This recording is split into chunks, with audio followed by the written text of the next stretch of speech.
Bonjour à tous. Le 28 mars prochain aura lieu l'ATS Paris. Ce sera l'occasion pour l'ensemble du marché publicitaire d'évoquer les nouvelles technologies, d'évoquer les nouveaux concepts autour de la data et du programmatique. Pour en parler aujourd'hui, je reçois Yannick Ichan de Énergie. Bonjour Yannick. Bonjour. Est-ce que tu peux te présenter? Alors donc je suis Yannick Ichan, j'ai rejoint le groupe Énergie il y a 1 an et 2 mois pour prendre en charge toute la monétisation digitale et justement essayer de faire face à cette évolution qui arrive devant nous sur toute la partie audio digitale qui se présente au groupe Énergie.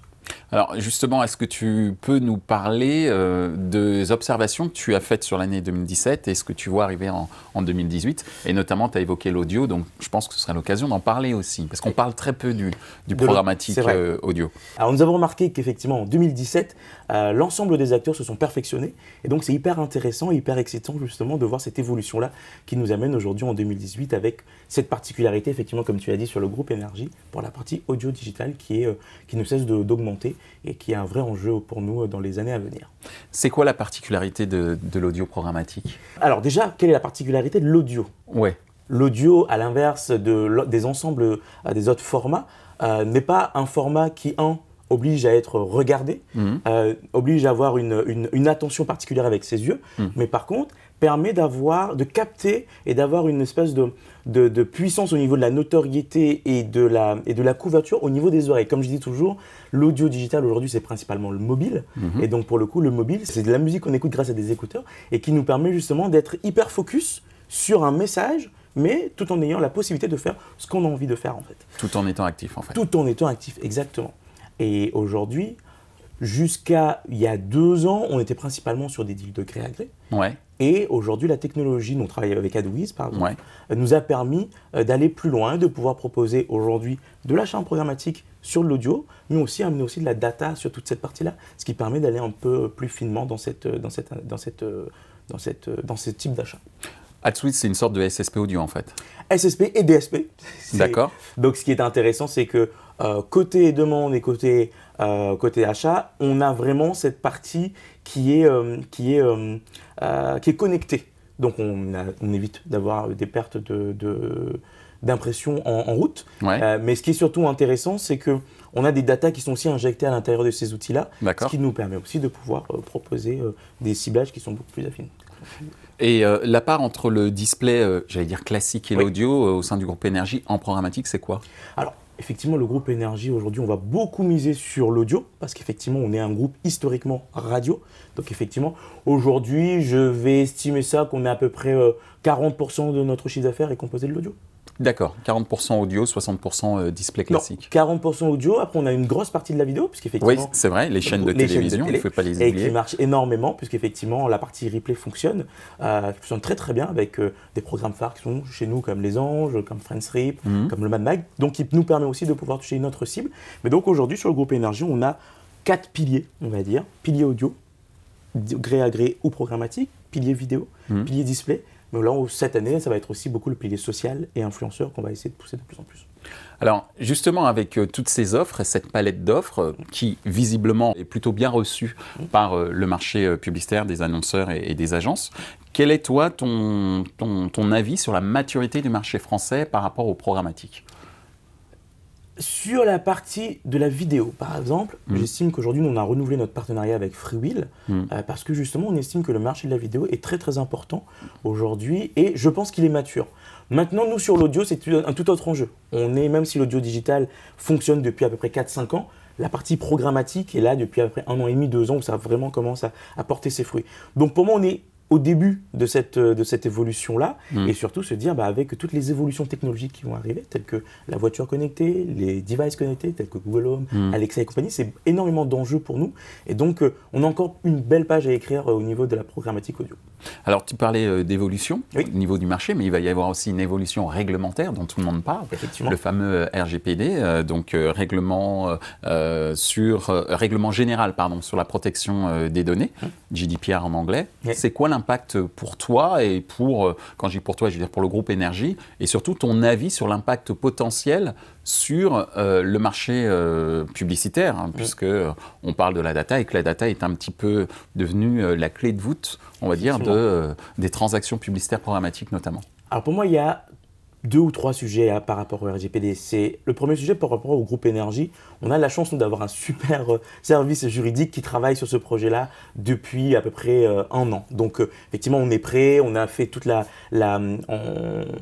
on a vu effectivement toute la législation, on a parfaitement étudié les dossiers. Mais ce qui est intéressant finalement, cette nouvelle version n'est qu'une juste amélioration de la version RGPD qui existait déjà en fait. Donc finalement, nous, c'est un accord et c'est permettre au groupe Énergie d'être prêt sur cette partie-là. Mais ce qui est plutôt important, c'est se dire qu'aujourd'hui, Groupe Énergie, si on parle que de la radio, c'est 12 millions d'auditeurs par jour, à peu près, 12 millions d'auditeurs. Notre but demain, c'est que ces 12 millions d'auditeurs, on puisse les retrouver sur toute la partie digitale. Mais c'est aussi important pour nous d'avoir le respect de cette vie privée, le respect de comment on va traiter les données de ces personnes-là. Et il y a un vrai enjeu parce qu'aujourd'hui, on veut que, tout comme nos auditeurs nous ont fait confiance sur la radio, ils puissent aussi nous faire confiance sur la partie digitale.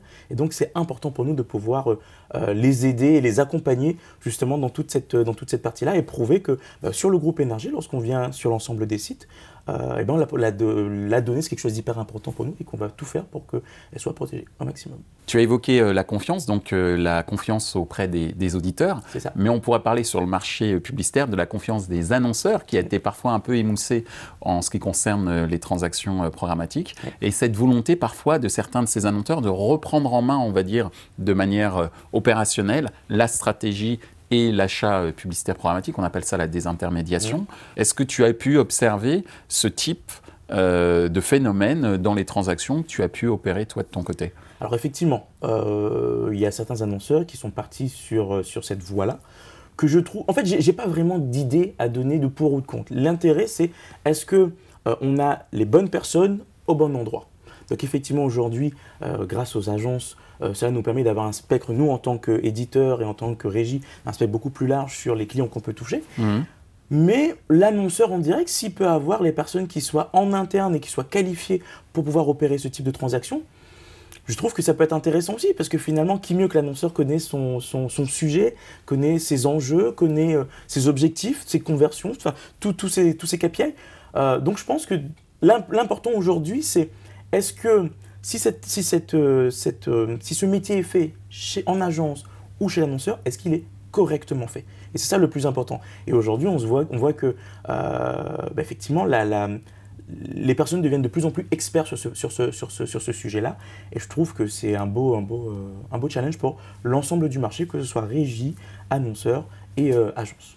Alors, deux mots-clés aussi qui ont été assez importants sur l'année 2017 et qui le seront aussi sur 2018, c'est la transparence et la fraude. Oui. Comment, chez Énergie, vous travaillez ces 2 items? Aujourd'hui, nous, on a la chance d'être dans un univers qui est totalement transparent et sans fraude, forcément. Mais puisqu'aujourd'hui, avec les web radios qu'on met à disposition, plus toute la partie replay qu'on a sur nos chaînes de télé, on est dans un environnement qui est totalement safe, brand safety, comme on le dit. C'est parce que, justement, on arrive à proposer à nos annonceurs le fait d'être dans un environnement qui ne concerne que le groupe Énergie. Et il faut juste garder en tête, c'est que un groupe comme Énergie, nous sommes un groupe indépendant et c'est quelque chose d'hyper important pour nous d'avoir la meilleure image qui soit par rapport à nos annonceurs, parce que finalement, c'est la confiance, autant qu'on a installé tout à l'heure, je parlais avec nos internautes, nos auditeurs, c'est aussi la confiance qu'on installe avec nos annonceurs, avec nos partenaires, qui permet justement de pouvoir leur garantir que leurs publicités vont être servies dans des bonnes conditions, dans un univers totalement transparent, et surtout que la personne qui vont toucher en face soit des réelles personnes, et ça c'est important. Alors justement, puisque tu parles de réelles personnes, on a l'émergence là cette fois-ci dans une partie plus business, oui, une émergence de ce qu'on appelle les deal ID. Oui. Donc ce retour du gré à gré dans l'univers programmatique d'une certaine manière. C'est ça. Est-ce que tu peux nous expliquer pourquoi il y a une augmentation de ce type de transactions? Je pense qu'il y a une augmentation de ce type de transactions parce que l'éditeur aujourd'hui doit optimiser la totalité de son inventaire. Et pour optimiser son inventaire, l'idée c'est de se dire, on a à nous des annonceurs historiques, des partenaires qui nous accompagnent depuis pas mal de temps, que ce soit sur l'ensemble de nos médias. Donc aujourd'hui, c'est tout à fait normal de se dire qu'avec ces partenaires-là, on continue cette relation de confiance et on va un peu plus loin, même sur la partie programmatique. Finalement, un programmatique, c'est un peu un espèce de gros mot, mais c'est simplement de l'achat automatique en fait. Donc l'idée, c'est de se dire, qu'importe le moyen que vous allez utiliser pour nous acheter, on va pouvoir quand même garder ce lien de confiance qui se trouve entre nous et on va pouvoir mettre en place ce type de deal ID qui nous permettent d'aller un peu plus loin. Après, on a des deal ID, on a des deal ID garantis, c'est un modèle qui va encore plus haut, mais c'est un moyen qui nous permet de garder cette confiance et de maintenir les investissements de chacun de nos partenaires. Merci Yannick. Merci beaucoup pour l'invitation.